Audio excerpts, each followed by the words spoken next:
prostate. I'm looking at some drugs. And,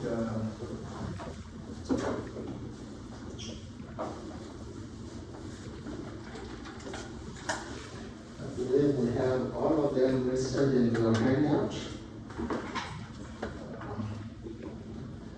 But basically, when the patient comes in and they're exhibiting, say, loss of bladder control, loss of rectal control, everything in the lower part of the body, lower back pain and all those things. And you check the PSA, you check all the other factors and come down with the prostate cancer diagnosis. Very often, what is done is to find a way to manipulate the hormone. So,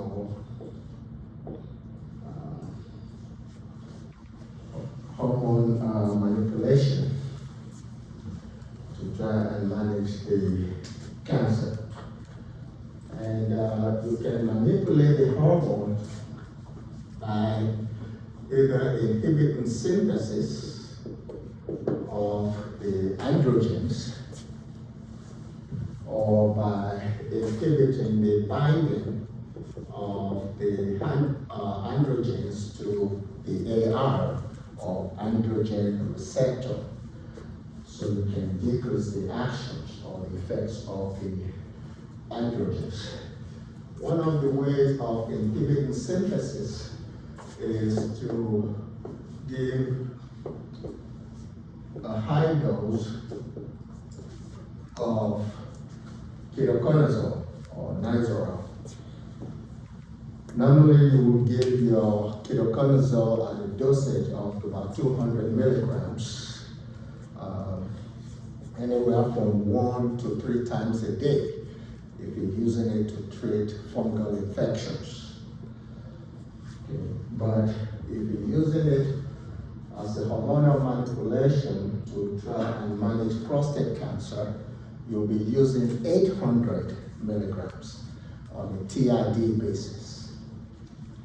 See, that's a very high dose. And ketoconazole being an azole will inhibit that C14 demethylase so that you don't form your cholesterol in the first place. And without cholesterol, you will not be producing your androgens, testosterone and so on. So that's one way. And then, of course, you have other agents that will inhibit androgen synthesis. And we'll talk about those now. So, for manipulation of androgens, you either do orchiectomy, that is, you cut out the testis, or you use drugs. And if you use drugs, you have to inhibit production, or you have to inhibit binding, that is action. You have some drugs that are non-steroidal anti-androgens. Non-steroidal anti-androgens. These are agents, of course, that are non-steroidal and that will antagonize androgens by competitively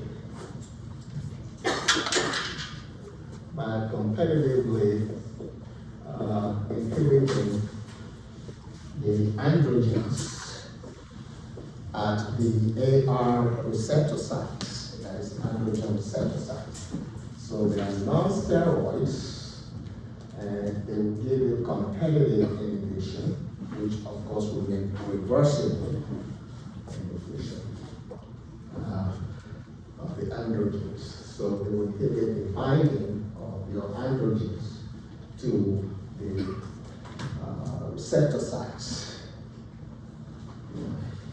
And these NSAAs are sometimes called the glutamides because they all, glutamides because they all end in glutamides. So examples, as you see in your handout today, would be drugs like your flutamide, enzalutamide, bicalutamide. Those are examples. Nilutamide, apalutamide, they're all listed in here. So those are NSAAs. And then, of course, you have some that would be steroidal anti-androgens. Steroidal anti-androgens. And your steroidal anti-androgens would be agents like Zytiga, for instance.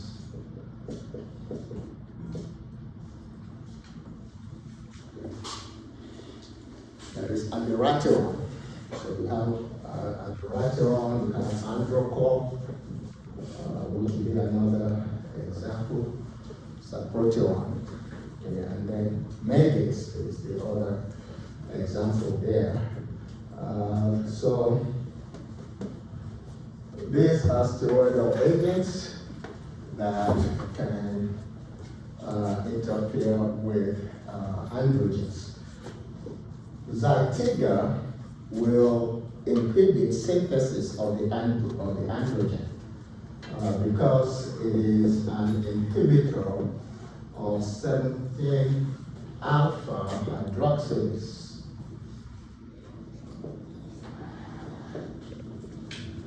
And so if you inhibit 17-alpha hydroxylase, then you will not be converting pregnenolone to hydroxypregnenolone. And if you don't have 17-alpha hydroxypregnenolone, then you will not be getting your DHEA, and then you will not be getting prostaglandin and testosterone. And so this Zytiga would inhibit synthesis, but androcor would actually act like your NSAAs because it would inhibit binding of the androgen to the AR, to the androgen receptor site. And of course, we talked about progesterone, which is Megas, that has anti-androgenic properties. Okay. This Zytiga will be used on the BID basis, about 2 of the 200 milligrams BID. So 400 milligrams twice a day. That's how it would be used.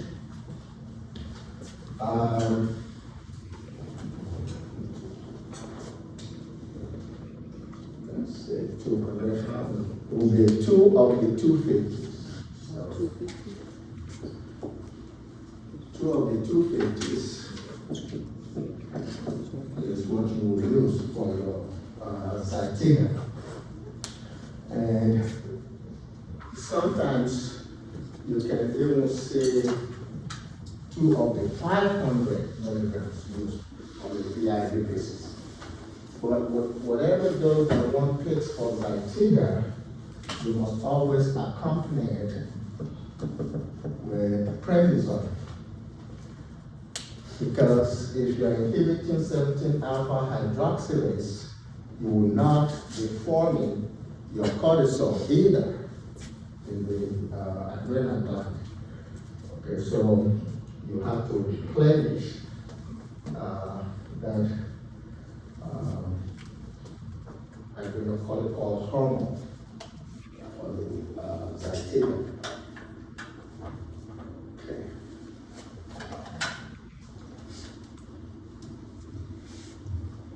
Now the other group or other class of drugs that you would use in the prostate cancer in terms of manipulating hormones will be your gonadotropin releasing hormone. Gonadotropin releasing hormone analogs.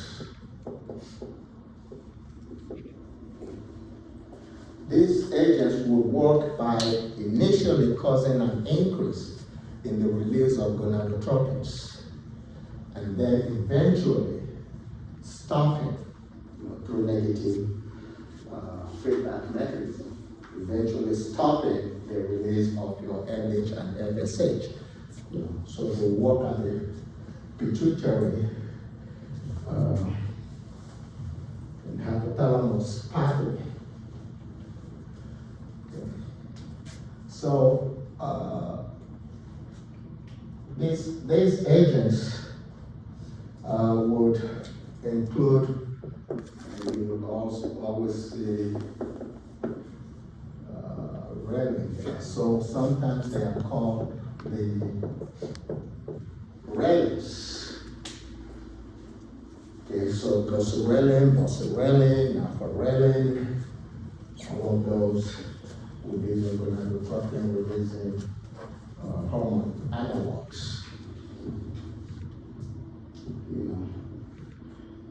Hysterelin would also be a member of that group.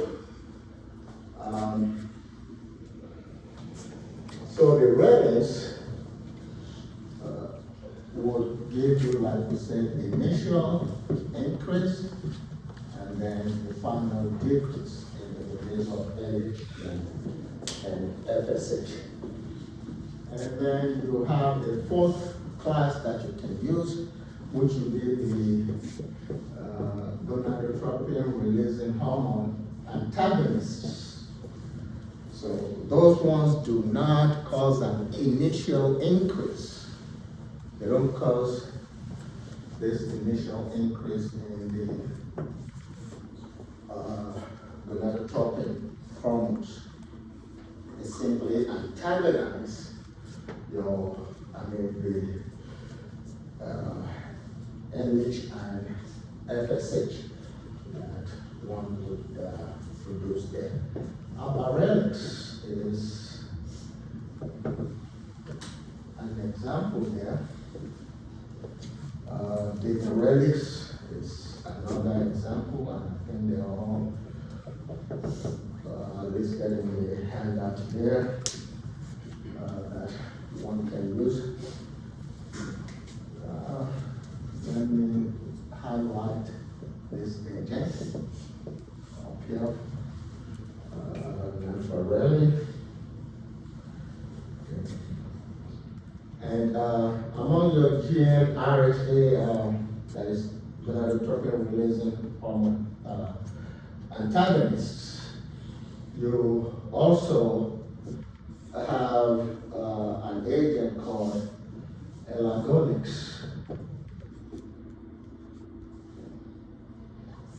This elagolix is often mentioned as one of your anti-prostate gland agents, prostate cancer agents. But just like this nafarelin, those drugs are used more for endometriosis as opposed to prostate cancer in particular. There's another substance called relugolix. Even though you say relugolix sounds very much like your elagolix, relugolix is used more for prostate cancer than for endometriosis. So nafarelin, which is a relin or gonadotropin releasing hormone analog, is used more for endometriosis, and elagonics, which is gonadotropin-releasing hormone antagonist, is also used more for endometriosis than for prostate cancer. So, again, for hormonal manipulation, you either do surgery when you use orchiectomy, or you do drugs. If you do drugs, you inhibit synthesis, or you inhibit the binding of androgens to receptors, that is, inhibiting action. Okay. And for drugs, you can use NSAA, SA, gonadotropin-releasing analogs, and gonadotropin-releasing hormone antagonists.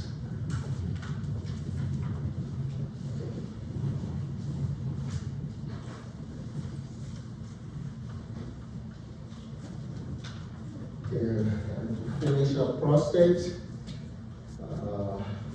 we mentioned some before, but we can look at some combination agents that are used.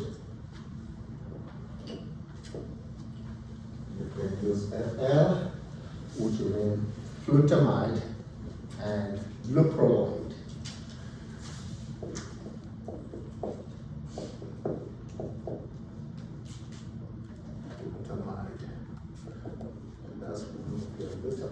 Okay, so flutamide, leuprolide, flutamide, and your Zoladex.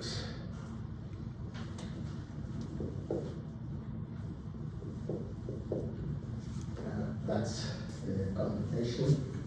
And sometimes you see PZ used, and P is the paclitaxel, which is the taxane. And of course, the Z is your Zoladex. And Zoladex, of course, is gosurarin. So it's one of your rarins, okay, that you can see used there. And you can see a combination of bicalutamide. Bicalutamide is Casodex, one of your glutamides, bicalutamide, and that can be combined with your Zoladex. So that's another combination. Or you can simply use that bicalutamide and combine it with, say, your leuprolide or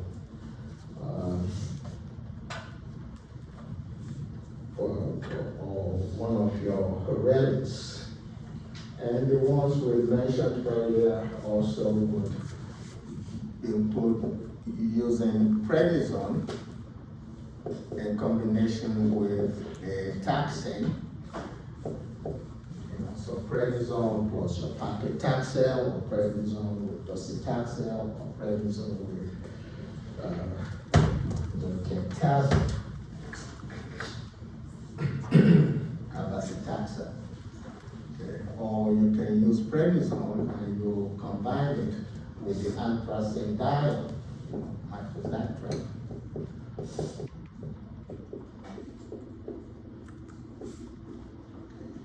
So that combination can also be used.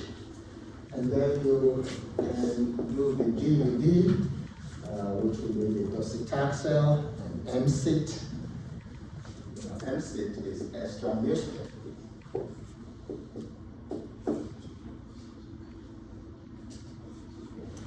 And then the other thing will be dexamethasone. So docetaxel, MCIT, and dexamethasone.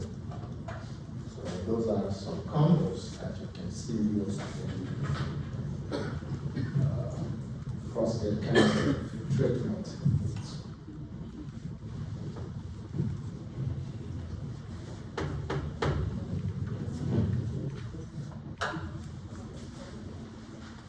Okay. me finish up with the lungs. Okay.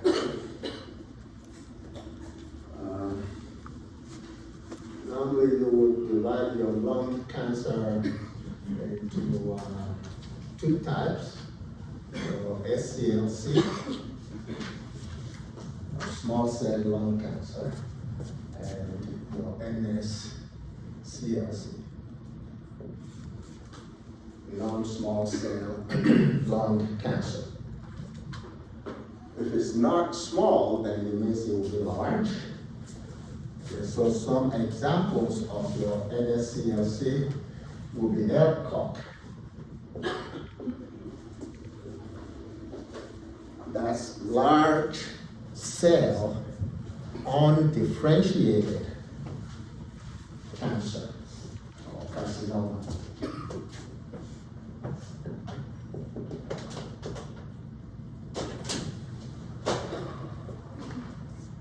Large cell undifferentiated carcinoma. So that's an example of an NSCLC. Then some are associated with the glandular cells, that is, they originate from the glandular cells. So there will be adenocarcinoma.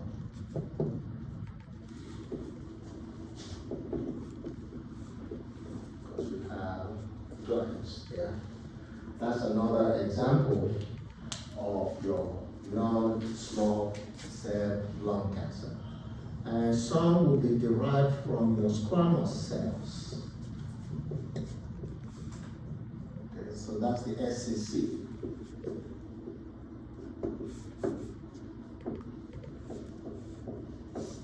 So your Elcock, your SCC, and your adenocarcinoma of the lungs are examples of large, that is non-small cell lung cancer. Even though you have at least 5 times the number of drugs that you see used for NSCLC, the SCLC actually responds more to the drugs than your NSCLC. So in other words, you have many drugs that have been manufactured, for use in NSCLC management. But NSCLC is mainly responsive to surgery and radiation, far less to drugs, even though you have so many drugs for its management.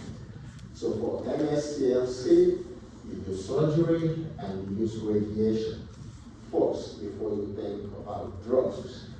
It is less responsive to drugs compared to SCLC. SCLC responds very well to drugs, but you only have a limited amount or limited number of drugs that are available for managing your SCLC.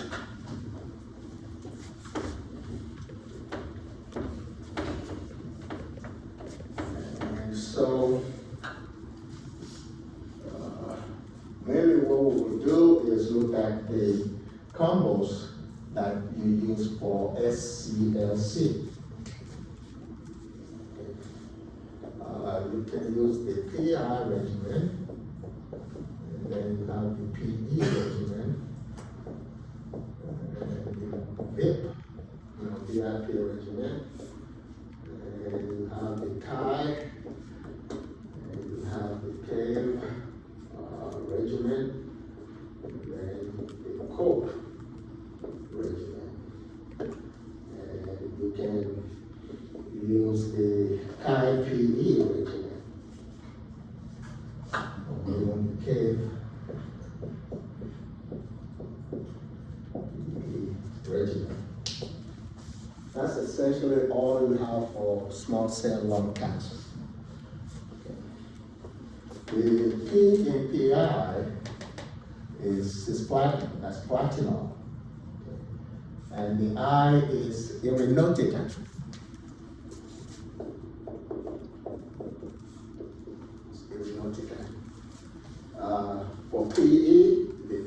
cisplatinol or cisplatin, and of course the E is etoposide.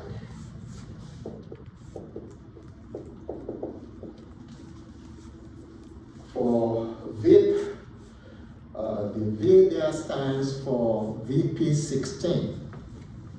And what's another name for VP16? That's your Bepacid. Okay. And Bepacid, of course, is etoposide. So we're using Bepacid, a phosphamide, and of course with Mesna. So Bepacid, a phosphamide, and then with your platinol, cisplatin. For Chi is cyclophosphamide. Cyclophosphamide, adriamycin, and etoposide. And for K is cyclophosphamide, adriamycin, and vincristine. That's what you use.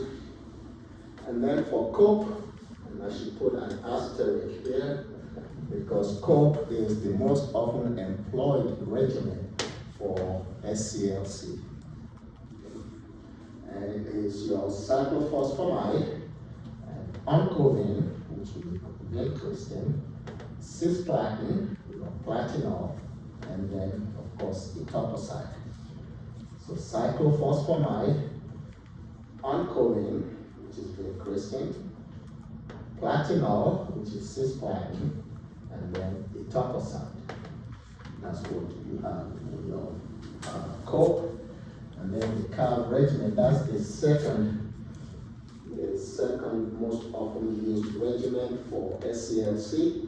So the first one is COPE, second one is CAV-PE, and it's just your CAV, like you gave with, like you have here. So cyclophosphamide, adriamycin, vincristine, and then platinol and etoposide.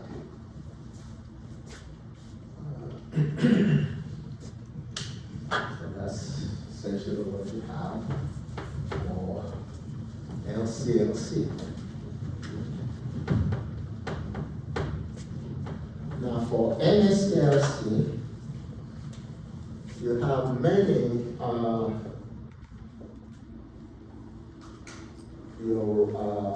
RTKIs, receptor tyrosine kinase inhibitors. Many RTKIs that you can use for NSCLC.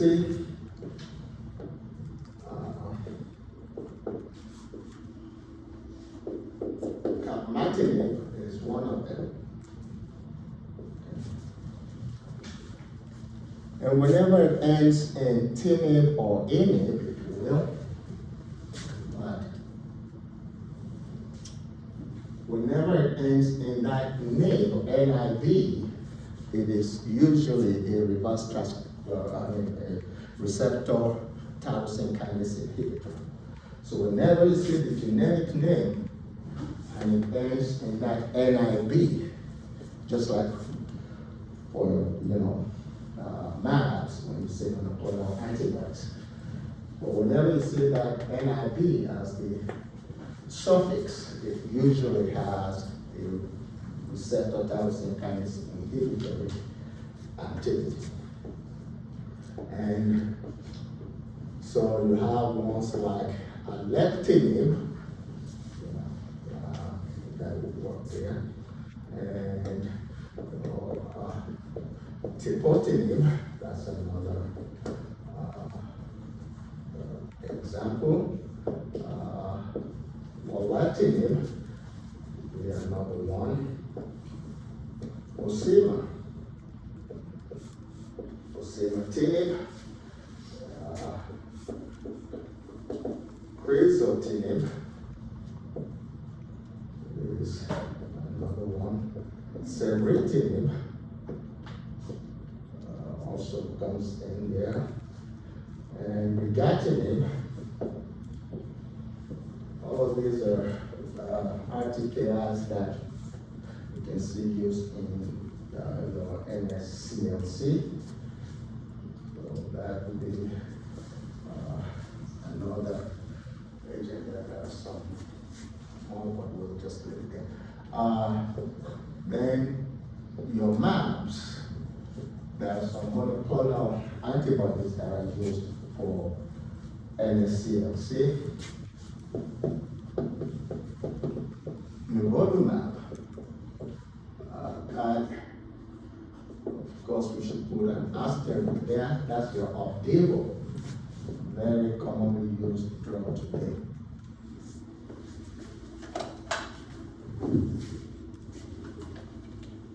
Opdivo. You'll probably see, in fact, they advertise it a lot also today, Opdivo versus Yervoy. That's a combination that is very commonly used today for NSCLC. Before I go on, I think we should highlight Lotinib, which is very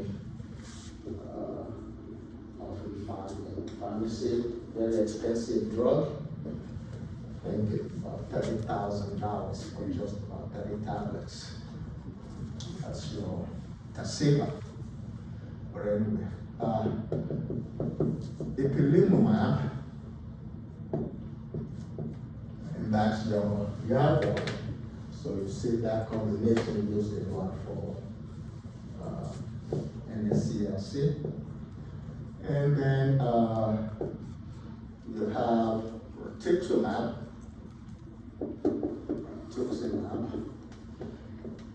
which is also common. Bevacizumab, which of course works more on angiogenesis. It's more of an angiogenetic inhibitor, but it's a monoclonal antibody that you can see used in NSCLC. And then your Tecentriq is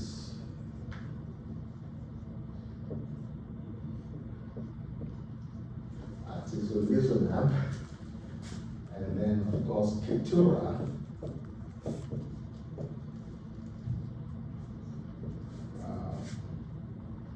Keytruda.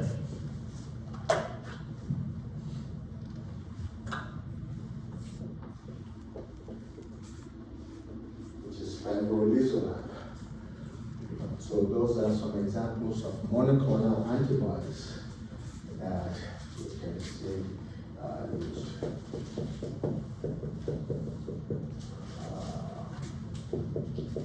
Those four are very often used. And of course, you know that your pembrolizumab, which is your Keytruda, and your Tecentriq can also affect the program death, PD1 and then PDL1.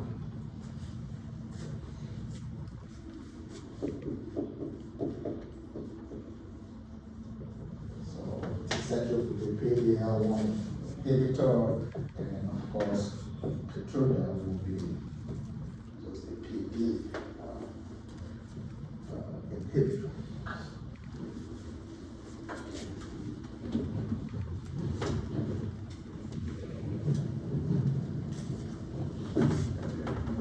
Finish up with just the other combos that you can see used in NSCLC.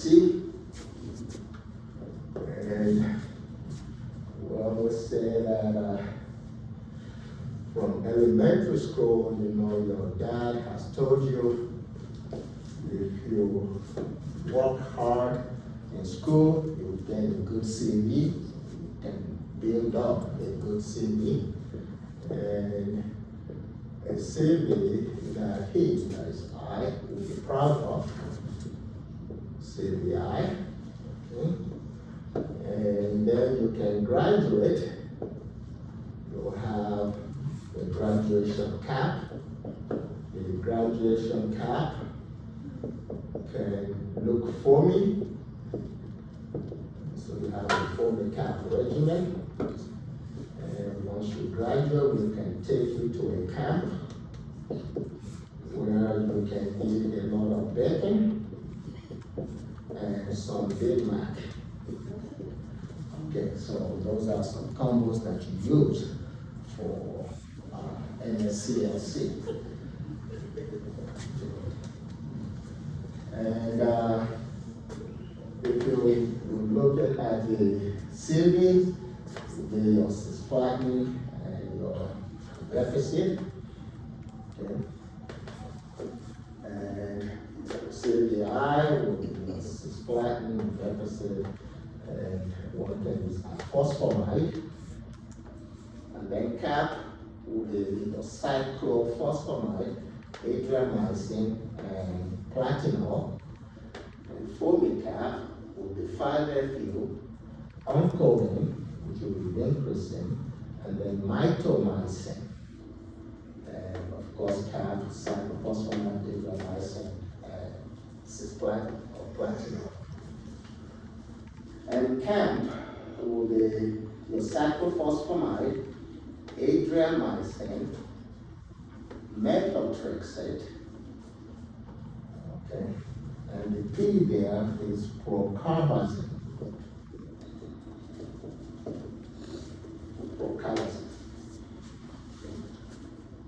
And bacon will be your bleomycin and your adriamycin.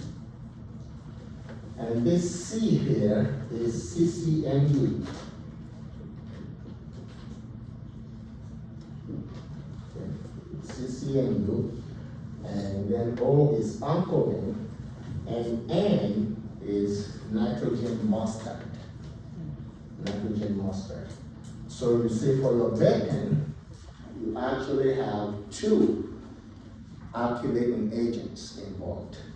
The nitrogen mustard and your CCNU. So you have two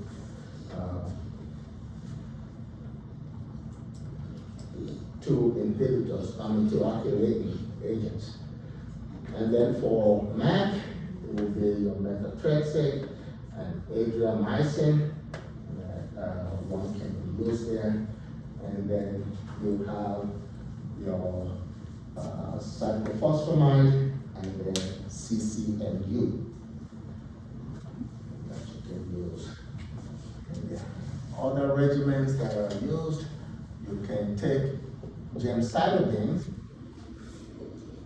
as a background, and you can add to it cisplatin. So you have GemCis, and you have Gem Carbo, which is the carboplatin, and you have Gem Vinorel, which will be one of your Vinca alkaloids. Or you can take Taxol as the backbone there. Taxol plus cis, Taxol plus carbo, or Taxol plus vinorelbine. So you can use that as the background. And then lastly, you can take cisplatin as the backbone drug. And to cisplatin, you can add docetaxel, or you can add irinotecan, or pemetrexed.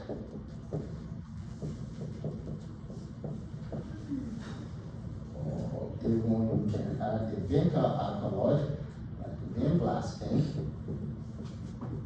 or vinorelbine.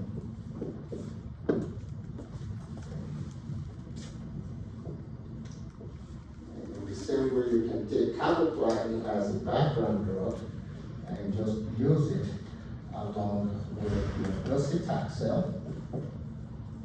or paclitaxel,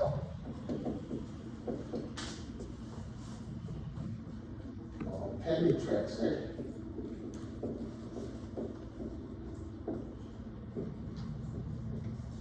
or with your gemcitabine. So those are the different combinations you can use for NSCLC. That's why we said you have a ton of drugs that will work in NSCLC, even though the condition responds more to surgery and radiation, less so to drugs. Okay, questions?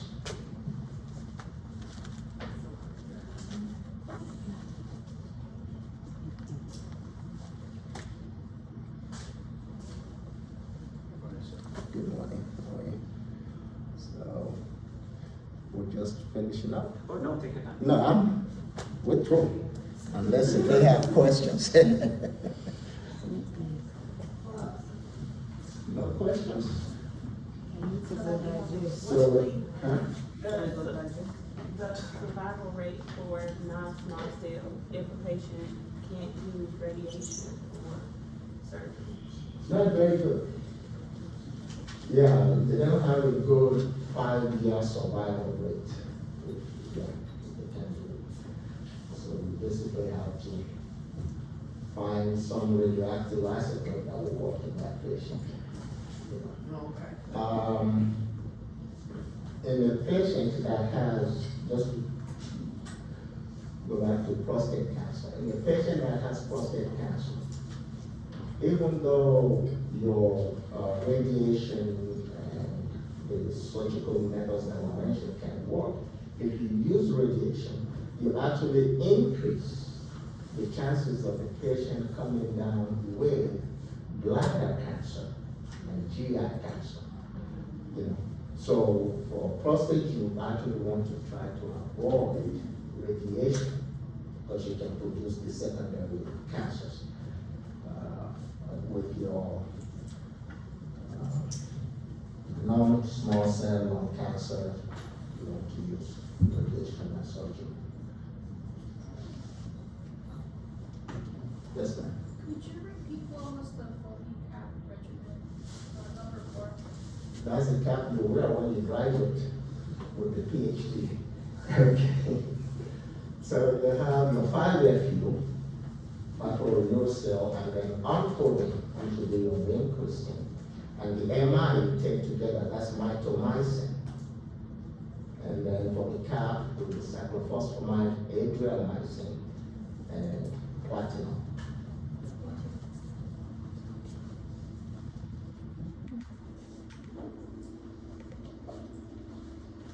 Okay, we shall see you, what, 7 p.m.? 7 p.m. tonight. 7 p.m. Yeah, class is set. Good morning, everybody. Morning.